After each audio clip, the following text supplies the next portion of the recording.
Hello and welcome to Bangladesh Today. We have with us Mrityunjay Devvrat in the studio, writer, producer and director of the film The Bastard Child. The film is about the struggle for freedom of East Pakistan before the creation of Bangladesh. The film features Farooq, Sheikh, Pavan, Malhotra, Raima and Victor Banerjee. Before we speak with Mrityunjay, here's a short clip of the film. Kolo.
Master साहब ने और क्या बताया था शैतान के बारे में? यही कि वो आग के बने होते हैं। और आग क्या करती है? जला देती है। समझा क्या? सब।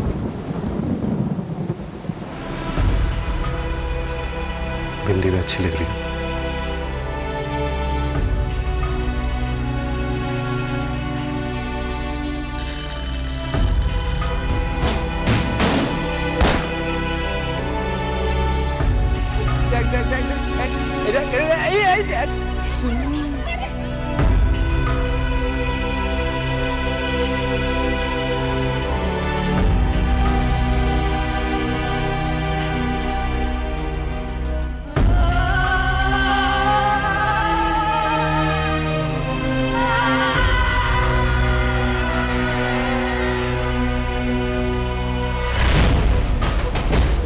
सारी औरतों को बच्चे पैदा करने हैं और अगर मुमकिन हो तो एक से ज्यादा।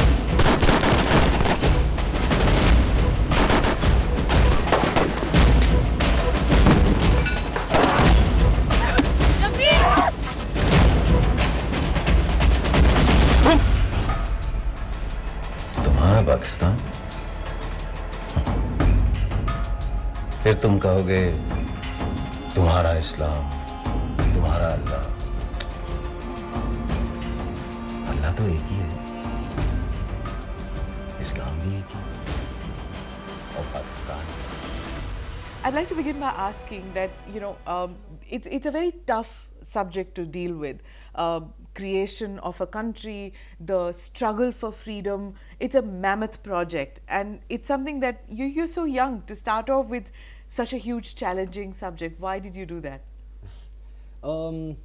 There are a couple of reasons, in fact more than a couple.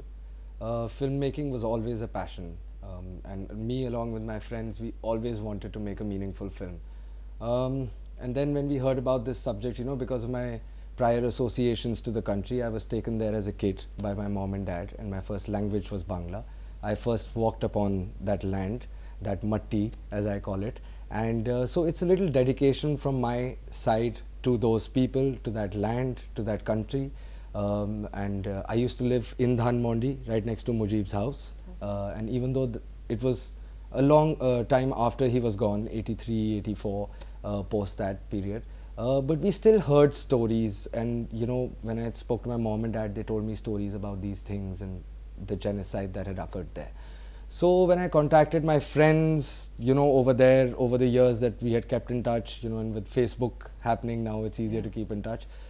We spoke about these things, And as we read more about the subject, it just kept pulling us in.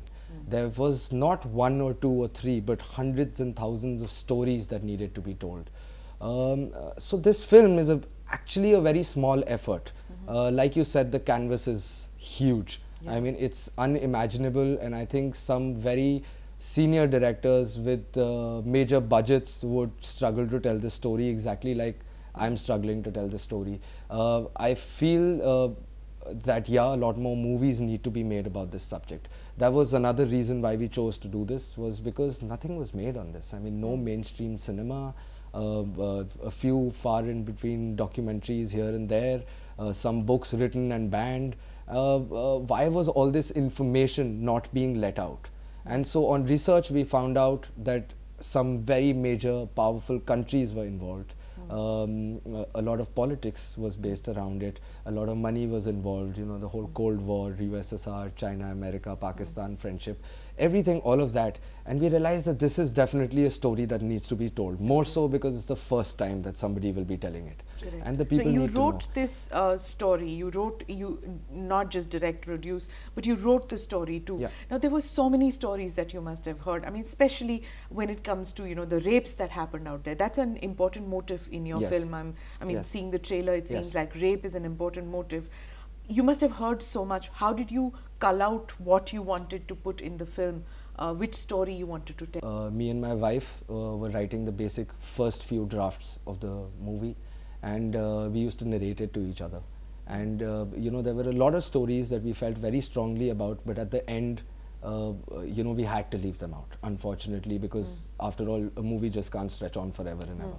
So we picked out some of the key stories that defined either certain moments in history or a certain period through those 9 months, and key stories that defined personal emotions for people. And these are of common Bangladeshis, or Yes. did you pick some celebrities No, or no. some important political figures of that period? No, none. I mean, I don't think Mujib was a very important political figure at that point of time. I mean, he was a rebel, and yeah, but Mujib is the only. You've Mujib or taken Raima. Tiger Siddiqui, the story of, I mean... No, not really. No, You know, okay. what happened is that over our research, we found a lot of people who were doing what Farooq Sheikh was supposed to do in the movie. Now, what happened was that Farooq sir's character is based on a lot of people. Okay. So to define it as Tiger Siddiqui's character or somebody else's would be wrong. I mean, he's not been named after any one of them. He's called Mojid in the movie. And he's like a rich zamindar, educated, and we've placed him in Dhaka. You know, as a person who inspires the young to go out and fight. You know, and he's the mastermind. And there's no grey area about him like there was about Tiger Siddiqui. I mean, No, this is, none, He's none. he's just a revolutionary. None. See, even if you take him as Tiger Siddiqui, there was no grey area about Tiger Siddiqui back in 71. You know? Okay, I will let that pass.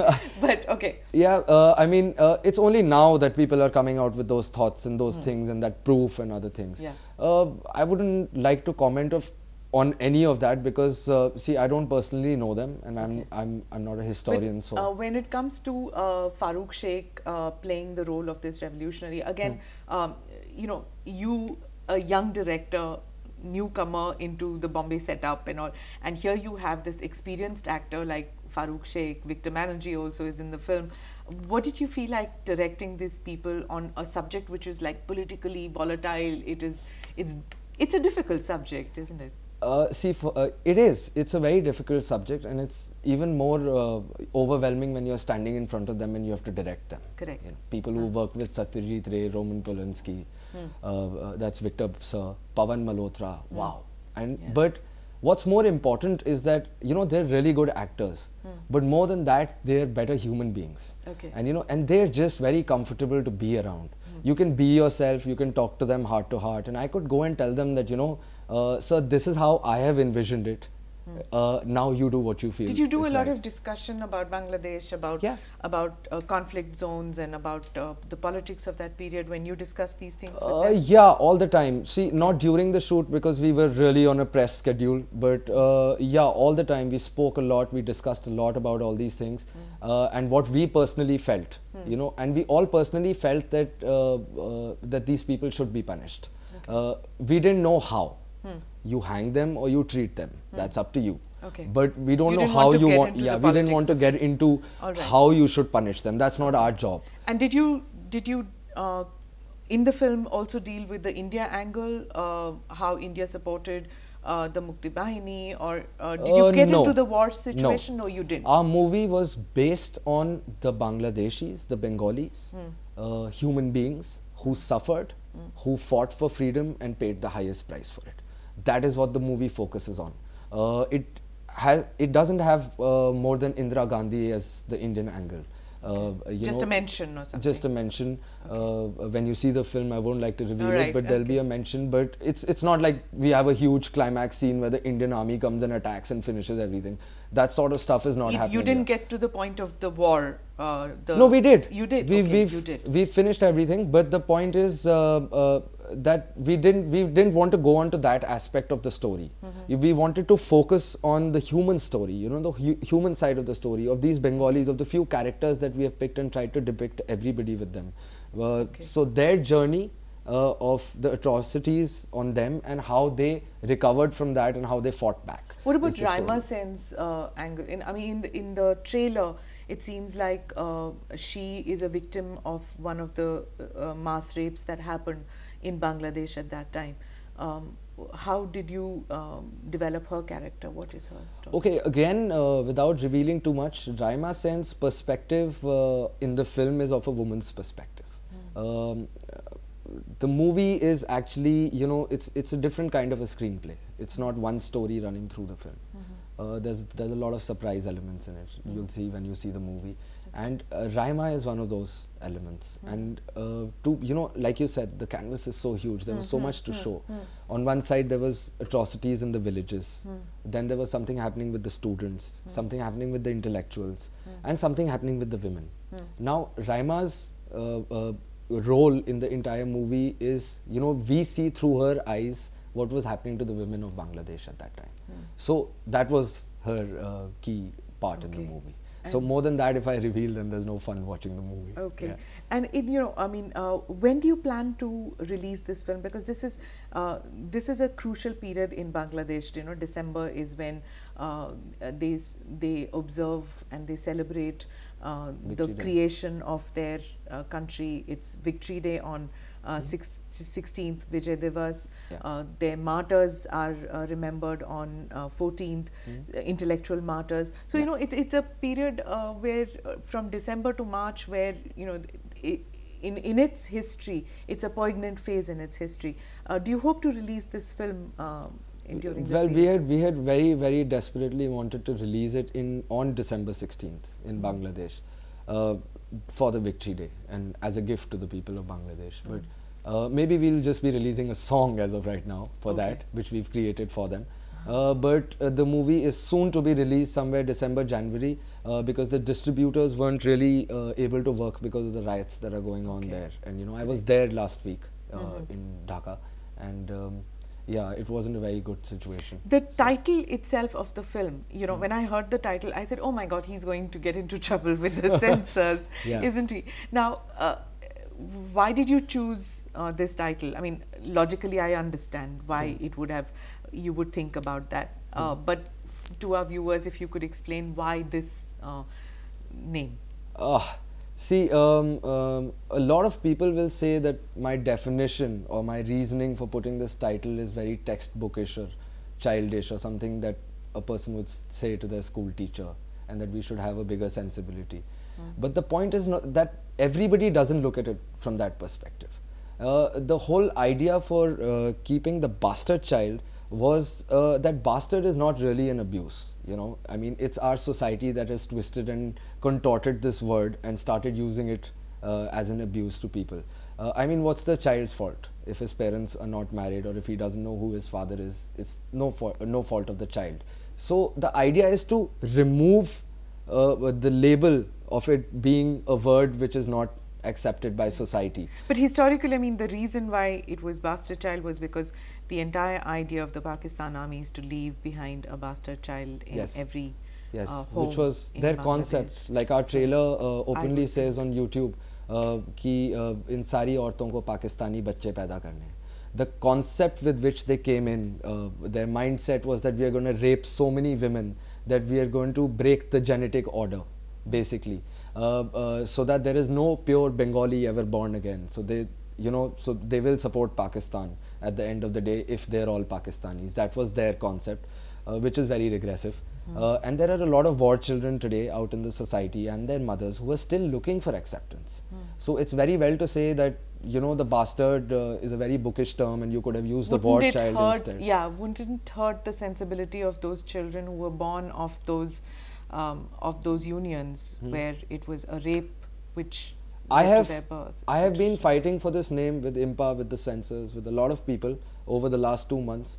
And if 2 of those kids write to me and say that this name is hurting us, I will change the name of the movie. Okay. And I will not change the name of the movie for anything else on this planet, even if that means not releasing the movie. And I think anywhere. maybe the shock factor is necessary in this situation, because in many of these political films, there are people who don't want to watch it because it just reopens wounds. I mean, many in Pakistan say, like when this Qadir Mullah hanging took place, that why are you opening up wounds? Isn't it necessary to open up wounds sometimes for it to heal, because otherwise it just festers? And your film is probably a step towards that. Would you say that? जैसे खुरेदना बोलते हैं ना जिसको, हम घाव खुरेदने की कोशिश नहीं कर रहे हैं. Okay. We are only trying to heal it. We are trying to give it closure. What I feel the Bengalis really want and need is for the world to know this story. For the world to know what happened to them back in 71. Okay. Nobody paid attention to them then. Correct. Nobody is paying attention to them now. All these people who are against punishing people like Qadir Mullah or other guilty proved people who had supported the Pakistanis in committing what they did in 71 are forgetting that they have a right to justice, and that that these organizations, these rights, these human rights, other things, where were these people back in 71? We all know that they existed. We all know they had a watchful eye on it, but they didn't stop it then. And they shouldn't stop it now, because what they see the Bangladesh army hasn't gone to Pakistan and started shooting wildly, or raping their women. That's not what's happening. Over here there is a court of law. As far as I understand, they see the proceedings, they hear it as it is, and then they pronounce a verdict. What is would wrong you in like that? to would you like this film to be aired in Pakistan? I mean, the way I see it, and the trailer itself, makes me think that it's probably not going to be shown out there. I think would it should be shown in every country, including Pakistan, of course. I mean, I know for a fact that if we don't look at Pakistani school books, and there are a lot of literate, educated, well-read Pakistanis, just like there are a lot of people in India who really don't believe in what the politics has to say, and don't fester this hatred towards every other Hindu community or Pakistani or Musliman or whatever. They don't fester that hatred, but really want to learn and experience and think for themselves. I mean, there are a lot of people in Pakistan who agree that what happened was wrong back in 71. So why not show it to them? Why not give them a true factual piece of history to see, and say whatever happened, we're sorry for that, and let's move on. Thank you very much for speaking with us, and wish you the very best. Thank you. Hope lots of people get to watch this film. Thank you so much.